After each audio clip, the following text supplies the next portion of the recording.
গত 17 জুনের বহুল আলোচিত ইসলামাবাদ সমঝোতা স্মারক সইয়ের মাত্র 3 সপ্তাহের মাথায় আবারও মুখোমুখি সংঘাতের দ্বারপ্রান্তে মধ্যপ্রাচ্য। প্রেসিডেন্ট ডোনাল্ড ট্রাম্প চুক্তিটিকে অকার্যকর ঘোষণার পর তেহরানের পরিস্থিতি এখন থমথমে। তবে আমেরিকার এমন আগ্রাসী হুমকিতেও এতটুকু পিছু হটছেন না সাধারণ ইরানিরা। তাদের মধ্যে দেখা যায় চরম ক্ষোভ ও প্রতিরোধের আগুন। সাধারণ ইরানিদের স্পষ্ট কথা, আমেরিকান প্রশাসনের কোনো কথারই কোনো আন্তর্জাতিক বৈধতা বা বিশ্বাসযোগ্যতা নেই। ডোনাল্ড ট্রাম্প যখন আমাদের প্রতিবেশী দেশে এসে আন্তর্জাতিক আইনের তোয়াক্কা না করে শান্তি ও নিরাপত্তার বদলে হুমকি দেন, তখন তাদের কাছ থেকে ভালো কিছু আশা করা যায় না।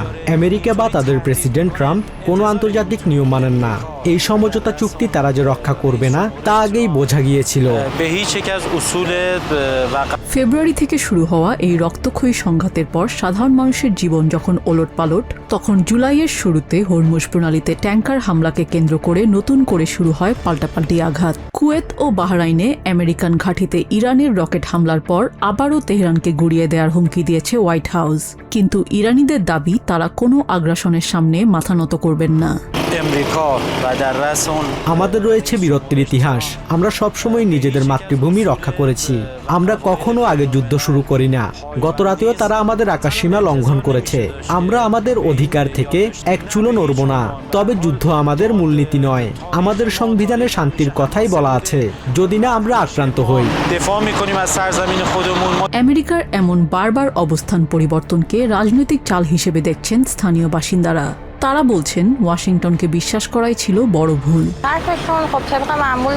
তাদের কথা ও অবস্থান বরাবরের মতোই পরিবর্তনশীল। তারা চতুর রাজনীতিবিদ, প্রতিদিন নিজেদের বক্তব্য বদলায়।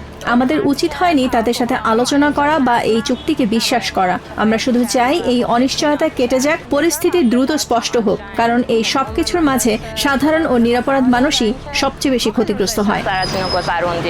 সমঝোতা চুক্তি ভেস্তে যাওয়ায় বিশ্ববাজারে তেলের দাম এক ধাক্কায় প্রায় 7% বেড়ে গেছে।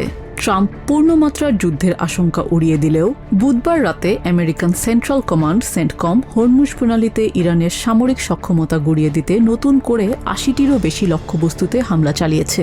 ফলে স্থায়ী শান্তির যে আশা তৈরি হয়েছিল তা পুরোপুরি এখন খাদের কিনারায়।